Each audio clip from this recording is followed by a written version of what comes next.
Почитувани, ви благодарам што сте на Слободен печат. Сега ќе ве запознам со еден млад брачен пар. Тој е македонец од Грацко, а таа е полјакиња. Живеат заедно веќе 2 години од прилика, се запознаваат на многу интересен начин и тие се едни авантуристи, луѓе кои што шират позитивна енергија, љубов, покажуваат како е да живее еден млад човек надвор од границите. Тие се еден интересен брачен пар кој што се навистина големи ентузијасти, кампери се, бидејќи со својот подвижен дом патуваат на секаде низ светот и впрочем прошетале многу земји низ Европа, Скандинавија, биле од Бугарија каде што се запознаваат, па се до Канарските острови и воедно во моментот кога ќе ги вклучам, навистина не знам од каде ќе не поздрават и од каде ќе ни се вклучат денеска.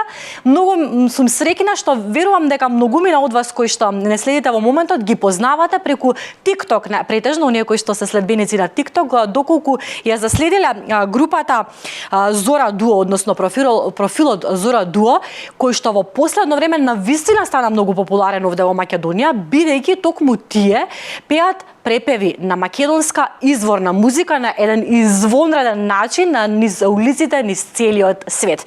Ве запознаваме со Стефан Аризанов од Македонија и Александра Денковиц од Аризанов од Полска. Ви благодарам што сте на Слободен печат.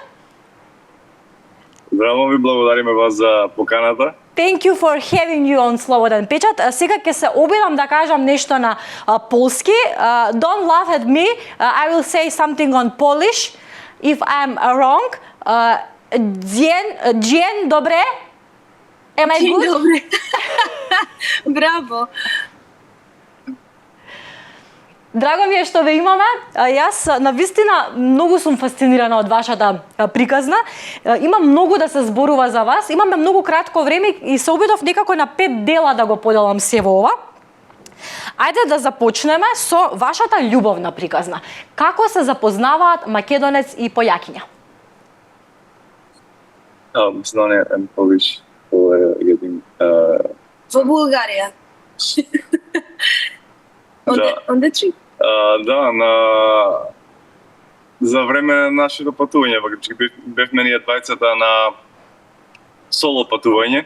И јас се враќав од моето патување баш во тој момент, баш од Канарски острови се враќав на пат кон Македонија. И така ми беа летовите до Шпанија, па од Шпанија до Бугарија, а она исто беше на нејзин соло трип во Бугарија. И така се запознавме, али не спој музиката, бидејќи бидовме дека и двајцата сме музичари, затоа и пред се сакавме првен да се запознаеме за да музицирам. Да, двајцата сте музичари, многу интересен моментот како сте се запознале во Бугарија, вие сте се допишувале, преку музиката сте сакале да се споите за да правите нешто заедничко, но сте имале една многу случајна средба која што била многу невообичаена, можете да го споделиме? Да, средбата беше најчудна, бидејќи немавме точно одредено време и место каде да се запознаеме, бидејќи само претходната ден ние кажавме дека утре би сакале да се видиме, но не потенциравме точно време и место и буквално ние се запознавме на пазар, без да имаме да кажено време и термин, каде што се видевме. Јас бев изненаден и дури ја прашав дали она, бидејќи не ја препознав, не бев сигурен дали е она. И дали викам дали си ти? Да. И така да од планирано видување испадна непланирано.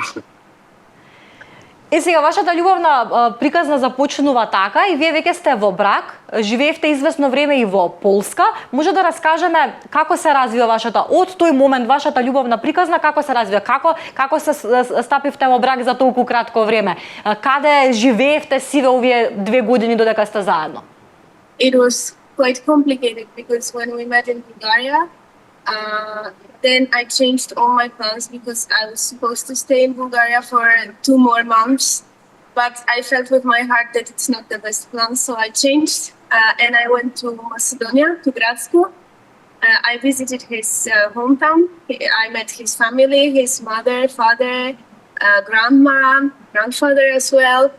And then I went to Croatia for singing workshops with some Polish group, and he moved to Ohrid, so I then came back to Ohrid. And after that, I came back to Poland.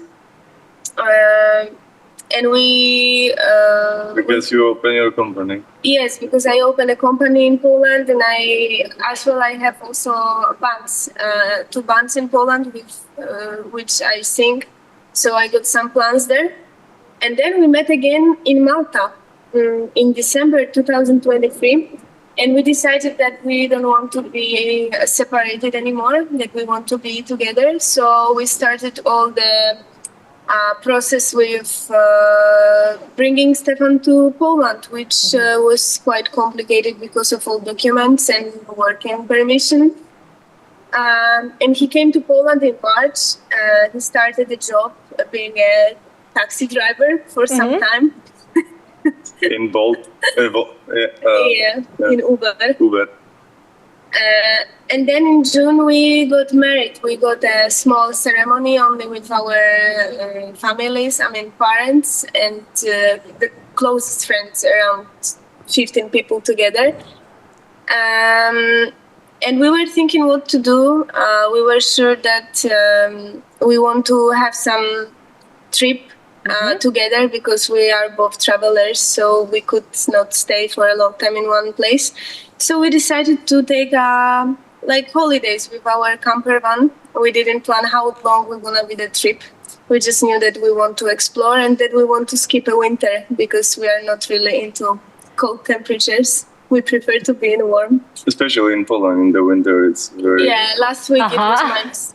Вие сакате да живеете на топло и покрај плажи. Тоа го заклучив од вашите профили. Да, али исто така и поради музика, бидејќи со музика во такви услови надвор не би можел да направиш ништо. Апсолутно, студено е и не може да се издржи. Сега уште малце сакам за овој момент, се одлучувате веќе неколку месеци живеете надвор. Интересен ми е моментот што всушност во Полска тие камп приколки, камп кукички, како да ги наречам, подвижни кукички се многу популарни. Долги години наназад, речиси секое семејство има таква камп приколка. И всушност вие ја добивате од дедото на Александра, така? За подарок, колку што знам? Yeah, it's funny story because it was our biggest dream to have camper van.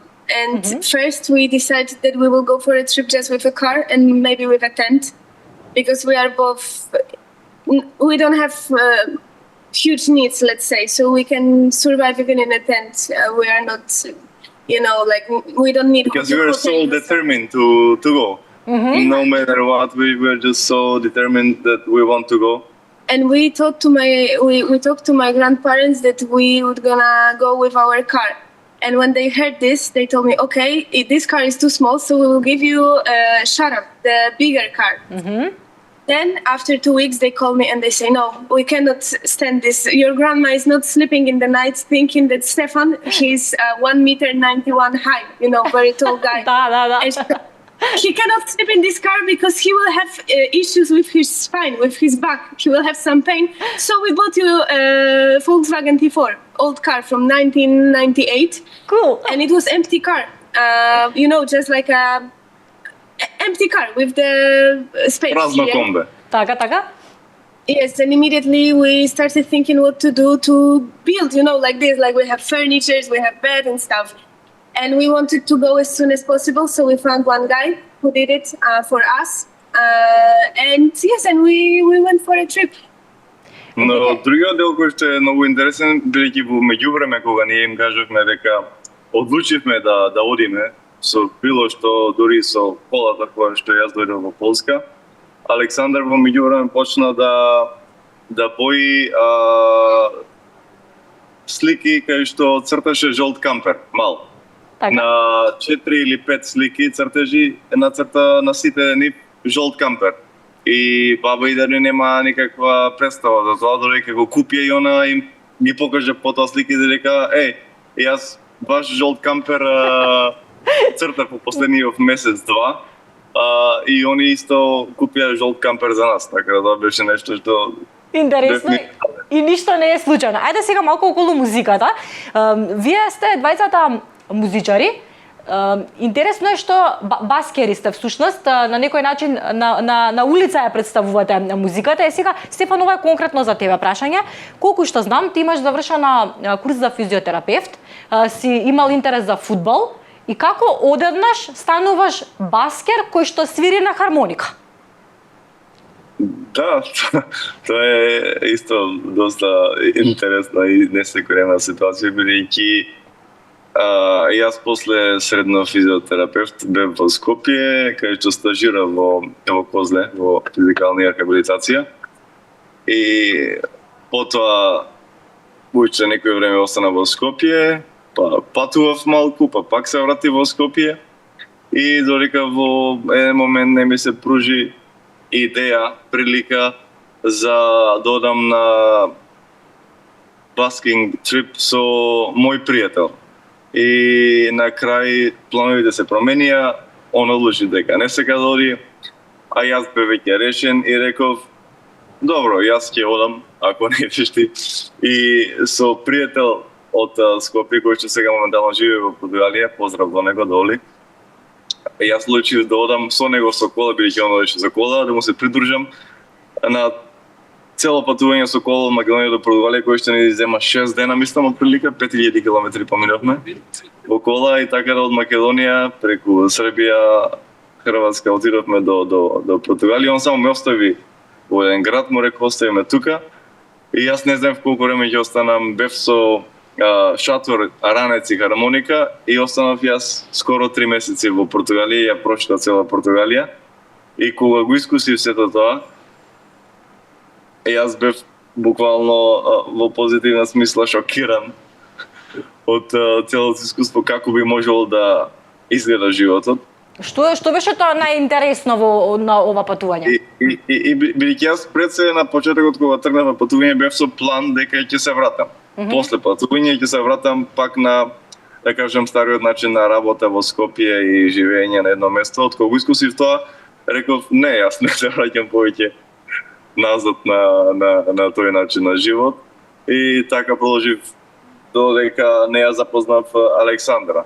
Многу земји си посетил. Кој е, да речеме, местото кое што Португалија е местото кое што најмногу ти оставило впечаток или некоја специфична интересна ситуација, нешто што на ти е врежано во сеќавањето од сиве овие патувања? Сигурно имаш мал милион. Имаше многу најнесекојна ситуација баш во Португалија, каде што додека се свире во многу мало место, не толку туристичко. За време на не се фаќа Доне Донке, се уште памтам песна, но ја свирев инструменталка. Моментално баш тој момент не знам, не сега да пеам и само инструменталка, и додека свирев жена почна да ја пее. И јас бев шокиран, бидејќи најчесто многу луѓе ја знаат како инструменталка, но не го знаат текстот. Така? Многу. И бев шокиран бидејќи го знаеше текстот. И ми кажа дека се група од Македонија кои што се преку Еразмус. Но не се во тој град, него само се на посета и ми рече, леле, ќе ти ги донесам цела група со колегите и студентите, ама јас му кажа дека сум туку уште саат и пол максимум и дека нема да ме најдат. И тоа што кажа, окей, тогаш ништо. И за 2 дена целата таа група, жената со целиот тим, колеги и студенти, ме сретнаа во Порто. И од сите песни на македонско не беше баш налетаа на мене. И почна да игра Торо, сите околу 15-20 души, а јас свирев баш пред кафичите. И бевме атракција. Сите од околните ресторани и кафичи гледа во нас и се чудеа што е тоа. А како се научи да свириш хармоника? Од каде љубовта кон хармоника? Јас почнав во основно во оркестар само свирев, додека бев, но тоа беше само 2 пати неделно и немав некоја си голема желба, но после основно додека отидов во Велес на средна школа, во втора година ми се јави желба, и тогаш го најдов професорот Панче Тевчев, поздрав до него, и така почнав со да кажам, интензивно да изучувам. Така. И откако заврши после 2 години, после тоа почнав сам. И после 6-7 години ми се јави повторно да повеќе сакам да изучувам и после тоа го најдов професорот Војчо Петрушев. Поздрав и до него. И така започнав да кажам некој начин, но почнав од мал, од оркестар, но Ја не знаеш македонската изворна песна, што е многу убаво на секаде ни светот. Е сега овде ќе ја вклучиме повторно Александра. Очигледно не научила се уште добро да зборува македонски, не се охрабрува, но затоа пее совршено македонски. Како ги учи песните? Како го прифати сето тоа да ги учи македонските песни? By listening. We listen a lot, different singers and different examples. And also I am surrounded by the language because I hear, when we are together, we speak mix of 3 languages, which is English with a little bit of Polish and with a little bit of Macedonian. So we have our own language, let's say. And slowly I'm learning, and when you listen a lot. Колку песни до сега имате препеано? Имате 7-8, мислам дека објавено на социјалните мрежи. Колку до сега имате научено и представено во јавноста? Македонски околу 20, мислам дека се. Има Распукала шар планина, Лажи и вере, Сере бездонка. Каранфило, Финфино, и Момче окригенче. Лихнина е последна песна што ја научи пред неколку година. Велице любам јас. Битола исто е една од Моричу последните. Костуршанки, Бисер Балкански. И твоите очи, Леномори, Лилијано Момер. Каков е баскерскиот живот? Каде сте најдобро пречекани? Како луѓето реагираат во низ земјите? Каде има најубав бакшиш и така натаму? Па можам да кажам од моје искуство дека баскерскиот живот е најнепредвидлив. Дефинитивно, бидејќи до секунда, во наредната секунда не знаеш што ќе се случи, така да најнепредвидлив јас би кажал дека е баскерскиот живот. 3 days ago, someone asked us what was the biggest adventure, and we said one story. That's from the previous day. From the previous day, and if you ask today, the story from yesterday. Because every day is happening something. If you want to live like this, you need to be a person who is easily adapting to new circumstances, because you cannot plan nothing. You need to go with the flow, and you need to trust a lot to the process, that everything is going in the right way, and even if you see that something is going not as you wish, you believe that it's going for some big reason. Сега сте моментално каде? Од каде ни се вклучувате? Моментално сме во Пуерто де ла Круз од вчера. Вчера дојдовме тука, така да од вчера сме во Пуерто де ла Круз, тоа е во Тенерифе.